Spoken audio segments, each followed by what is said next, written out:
We live in an era of constant digital connection, yet the number of adults without a single close friend has quadrupled over the last 30 years, and daily loneliness sits at an all-time high. This chart visualizes the mortality risk of chronic social isolation compared to physical vices.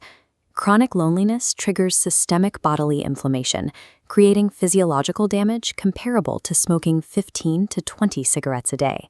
When social ties are severed, the body's stress response becomes devastating. The most severe punishment society can inflict on a human, short of death, is cutting them off from other people. We are looking at a hard-coded biological requirement, one that determines how long we live as surely as any physical habit.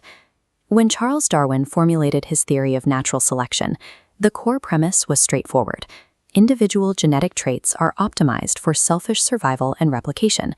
But one glaring biological flaw kept him awake at night. Across hundreds of species, and especially in humans, individuals consistently expend massive amounts of energy to help and sacrifice for others who share zero genetic relationship with them. Darwin privately admitted in his letters that this unexplained phenomenon of reciprocal altruism had the potential to unravel his entire life's work. For over a century, biology struggled to explain why we make friends. The answer finally emerged in the 1980s, hidden inside the abstract mathematics of Cold War-era game theory. In 1980, political scientist Robert Axelrod designed a simulated digital tournament. He pitted complex sociological strategies, submitted by brilliant mathematicians and economists, against each other to find the optimal method for group survival. The strategy that consistently outcompeted all the highly complex statistical models was submitted by a psychologist. It was a simple 4-line piece of code called Tit-for-Tat. The logic operates on two basic rules. You must always cooperate on the very first move, and then simply reciprocate whatever the other person did in the previous interaction. This math proves that friendship acts as a risk-pooling insurance policy. Cooperation within a group over a long period of time is an evolutionary technology, mathematically designed to promote overall survival. To actually run this mathematical trust software, human biology had to physically adapt over millions of years. This chart maps out an anthropologist concept known as Dunbar's number. It shows the direct, predictable correlation between a primate's neocortex volume and the maximum size of its stable social group. Based on our brain size, humans max out at an absolute cognitive limit of 150 meaningful relationships.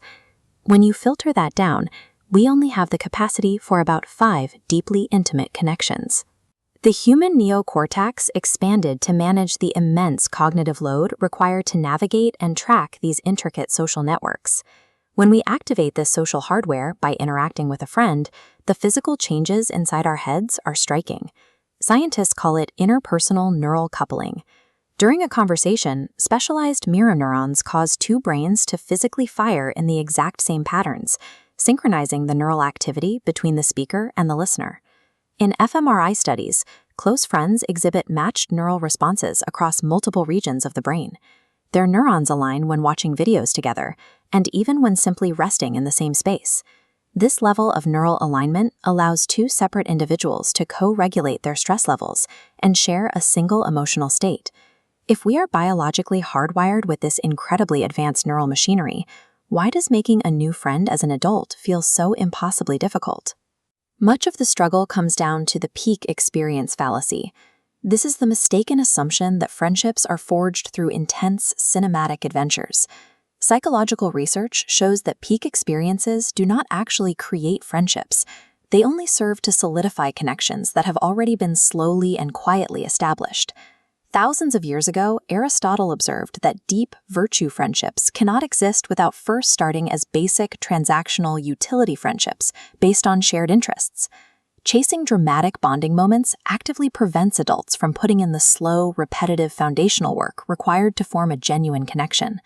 This graphic shows the actual psychological formula required to build a relationship: proximity plus repeated exposure plus reciprocated disclosure. This relies heavily on the mere exposure effect. Simply being around the exact same people over and over again automatically generates positive feelings and builds a baseline of trust.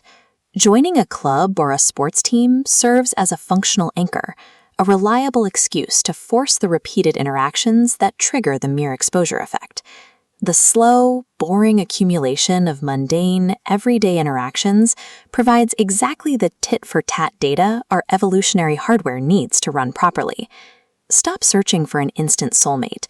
Just find an excuse to repeatedly exist in the exact same room as the exact same people, and let millions of years of evolution do the rest.